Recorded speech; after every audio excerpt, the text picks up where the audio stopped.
So we're going to move into the top 5 power rankings. So we're not going to worry. We're not going to worry about the bottom 5 because we all kind of know who the bottom teams are. So we're just going to focus on the teams that are. So we're all about positivity here. Positivity, absolutely. So at number 5, Jay, who do you have as the 5th best team in football? I tossed this one up. I was going back and forth for a minute, and I had to look at it, and I finally decided on Tampa Bay Buccaneers, even in a loss. So they've been in every single game. They were 3-0 going into this last week, and they even took Philly to the end, and they never quit. They never quit at all. Yep. They have one of the top explosive offenses in the entire league. So they're never going to be out of any game, I don't think. I don't think anybody's ever going to be able to shut them down or blow them out or anything. So I would have Tampa at 5, even though they just lost. They lost to what I think is going to be everybody's unanimous number 1 team in the league. Yep. Spoiler alert. But I put Tampa at 5. I almost did. I was very conflicted. Obviously, there's a lot of other 3-1 teams and kind of playing around with it. But at number 5, I left them at like 6. They're right there. But I put the Chargers at 5. Yeah. Because I felt like, they did lose to the Giants, who haven't played as well, but there was a, new quarterback effect. I was impressed with the Bucs, but I feel like I've still left myself feeling a little more impressed with what the Chargers have done up to this point. And the other teams that I have up there in my top 5, I had to put the Chargers at 5 based off of what their wins were. I think they're in good position still. Sometimes you just drop one. It happens. If they had played Russell Wilson, they would have probably throttled him. If Dart had played the week before and there was some game tape, they're liable to maybe win. It was just one of those things that the timing of it was just right for them to drop one, and they'll be all right. So you didn't want to go Tampa there because you like the fact that the Chargers got beat by the Giants? I had the Chargers ahead of the Bucs last week. That was a part of my factor. I didn't want to put the Chargers below the Bucs because I didn't think it was significant enough of a loss. If I'm being honest, I kind of expect the Giants to go on a little bit of a run, but maybe I'm wrong for thinking that, but I kind of think they're more mid-tier than we give them credit for. So I don't think you're wrong at all. I absolutely, the Giants could definitely go on a run right now. It's not a bad loss. Obviously, the Bucs have the best loss in football, but being that they've won every game from like last minute, which you were saying was why you were nervous about them and all that, I had to take that when I compare them to the Chargers, and I'm like, the Chargers have been more convincing in what they're capable of doing to me. But the Bucs were almost. It was that would mean I left the Chargers off, so I just didn't feel like ready to do that. Yeah, well, my question would be, what are the Chargers going to do at left tackle? Exactly. I have concerns there. I kept them. If I were to put them anywhere, I was going to have them around 7 or 8 because I was bouncing back and forth between Tampa and Pittsburgh.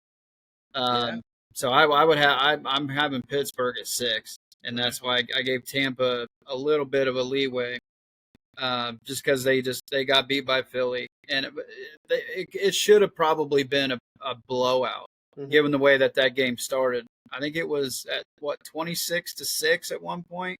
It was like 24-3 or something. 24-6 something, and it was like, okay, well, they came back against the defending champs and arguably top 3 defense. Yeah, with just precision deep missiles, and that's why I kind of went with Tampa there, and I'm not going to give you too much fluff about the Chargers, but when you lose to the defending undefeated champs, or you're going to lose to an 0-3 team, that's why I couldn't do it. You're right. You do you, boo boo. It's okay. Who I have ahead, you're right. On my list, it probably even makes more sense to put the Bucs at 5 because the way I have my list, it makes more sense to do it that way. But anyway, at number 4 for myself, I put the Los Angeles Rams. Hey, buddy, we agree.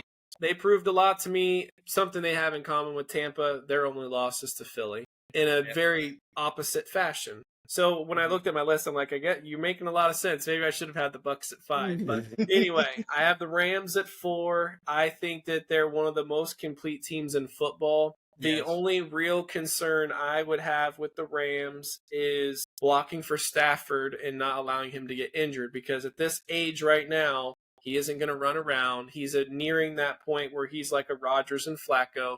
He's not going to be doing a lot of moving, so you have to block. You have to keep him upright.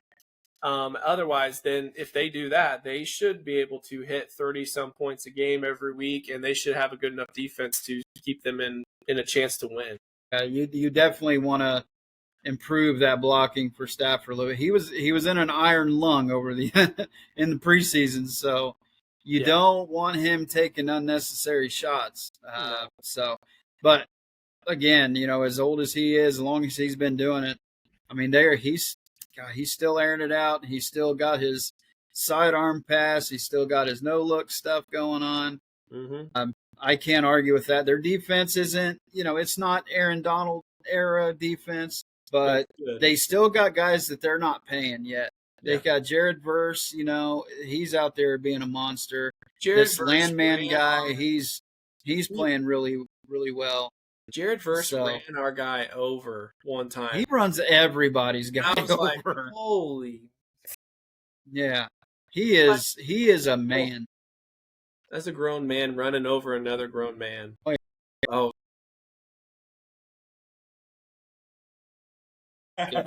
So, yeah. Who do you have it for? You got the Rams? I agree with you. Yeah, I have the Rams there, too. Nobody's going to be able to stop Puka Nacua. He's going to be good for 10 to 15 catches every game, 180 yards, touchdown at least. I was surprised that was his first receiving touchdown this last week. So I was like, oh, my God. And he's got what? Catches? Yeah, we gave up Puka's first touchdown. And and if he's that good and he's giving you those numbers and he still didn't have a touchdown until week 4, give me a break. And he is either last year or it was the year before, we lost to a last-second Puka fucking touchdown. I'm like, son of a... Yeah. And then when I found out that was his first, I was like, you sack of shit. I cannot even believe you've kicked everyone's ass, but you haven't scored a touchdown yet all year. Yeah. Well, he had a rushing touchdown. He didn't have a receiving touchdown. Yeah. But, we'll move on. I'll go with number 3. My number 3 team is the Detroit Lions. Do we agree on that one too? We're good. I'm telling you, that's why we have a show, everybody. Just find somebody you agree with all the time. There you go. But yeah, no, outside of that turd they played in week 1, you're breaking in a new O coordinator, new D coordinator, a lot of other position coaches. That first game is probably going to be your worst for a while. Just because you haven't been able to mesh, you haven't been able to gel in an actual meaningful game yet. So going to Lambeau, and I don't care if you're in the same division or not, any team goes to Lambeau, you're intimidated by that place. You really are, because it's so legendary. It's like everybody's buttholes are just a little bit tighter that week. It's like, oh man, I'm playing in Lambeau, all the stuff that happened.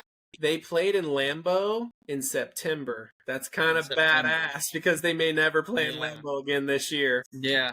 They're not. You don't have to go to Lambeau in November, December. Your next game against them is going to be at your pet.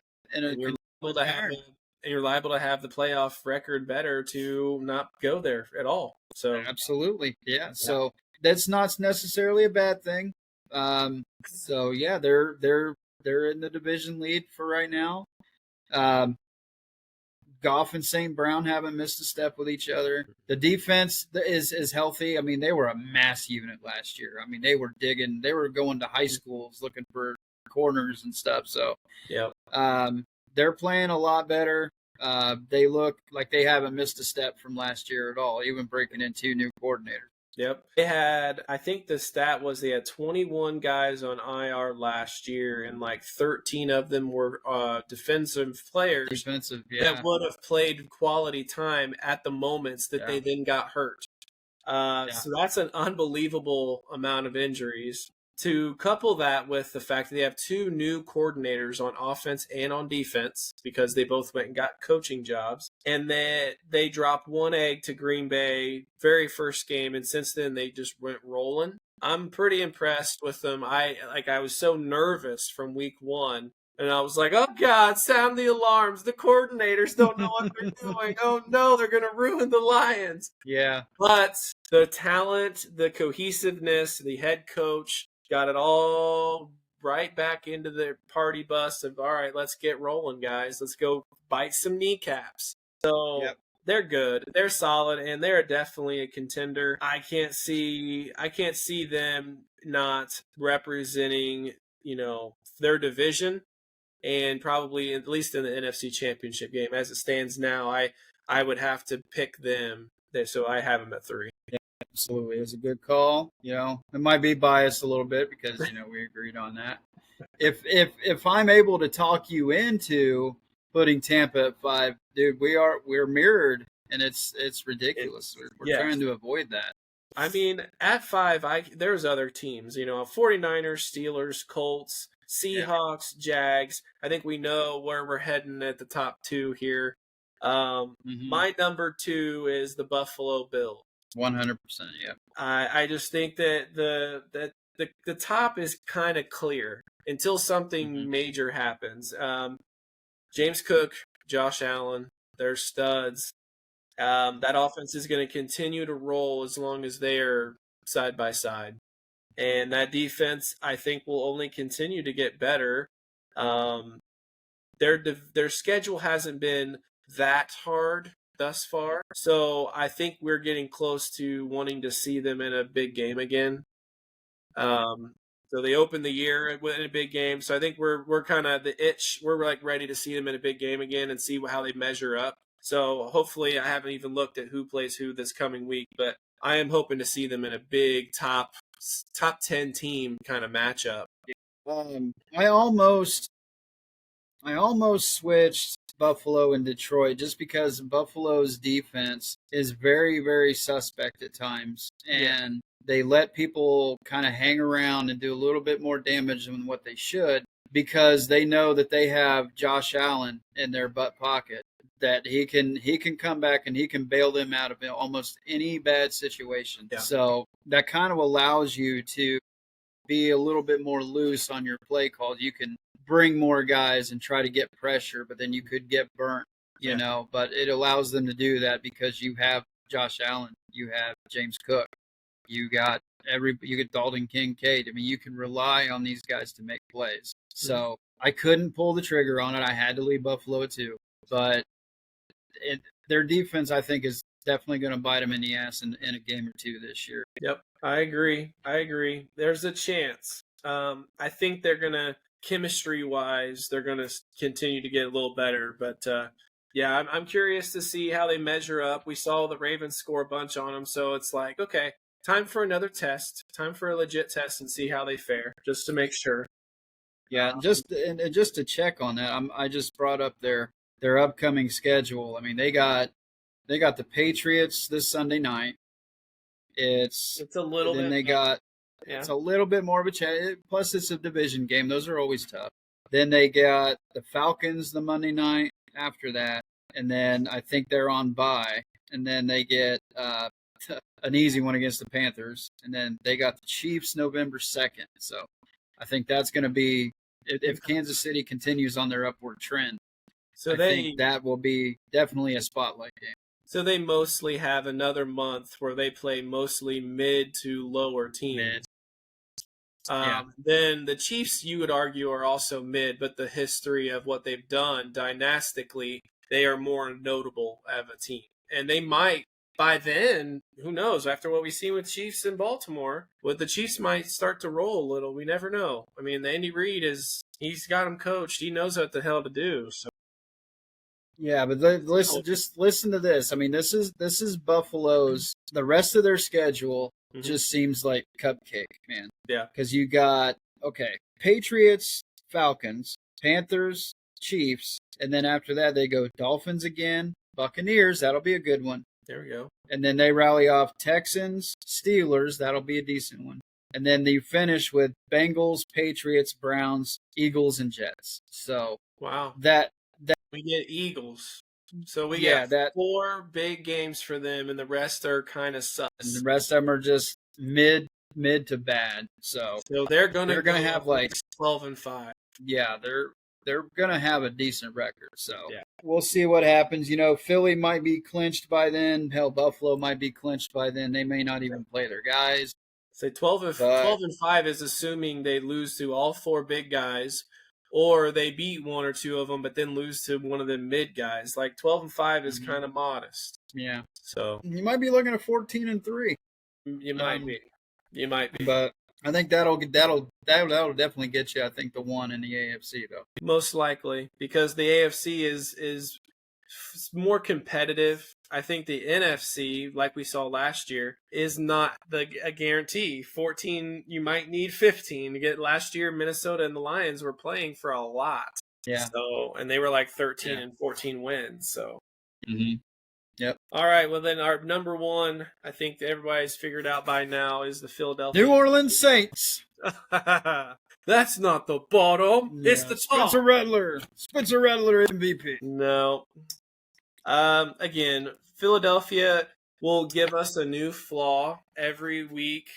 Sometimes they'll correct it mid-game, and sometimes they won't. So I think the current flaw that we're looking at now is we already know they can come back. We already know they can start fast. We know they have a good enough defense. We know they can run the ball when they need to. I guess making sure they can throw the ball when they really do need to is the next test. So we'll see what they do this week, and if A.J. Brown and all them guys don't go for – I think what we're looking for is yardage a little. We're probably looking to see, okay, can Jalen go for 300 and then play really well, or high 250s? Because right now – their offense, yardage-wise, ranks towards the bottom of the league. They're just doing it ugly and convincingly, and that's kind of what the Chiefs had done one year. Philly, again, seems nearly flawless, though, in how they're doing it. It's just kind of ugly, but kind of convincing at the same time. They're doing just enough on offense, and their defense and their special teams are pretty much what's winning them games. So if they get this offense figured out and they start doing this, I mean, it's over. Yeah, it's going to be over, and it's not even going to be close. And now if you're the rest of the NFL, you don't want them to figure it out. And so, how many touchdowns are they going to walk in because of the tush push trick? I mean, could be limitless, especially if they throw wrinkles like they did with Saquon the other day. Just little wrinkles that you just don't see coming. And I mean, they can start doing that. So now the tush push could even be more effective now because they showed that wrinkle. Yeah, it's like, okay, well, we need to watch one of those backs coming out of the back now, so you have to put somebody out there. You can't just pack the middle like everybody likes to do. For sure. All right, well, that's our show, guys. Thanks for tuning in. Please like and subscribe. This was the Monday Night Football recap and the top 5 power rankings.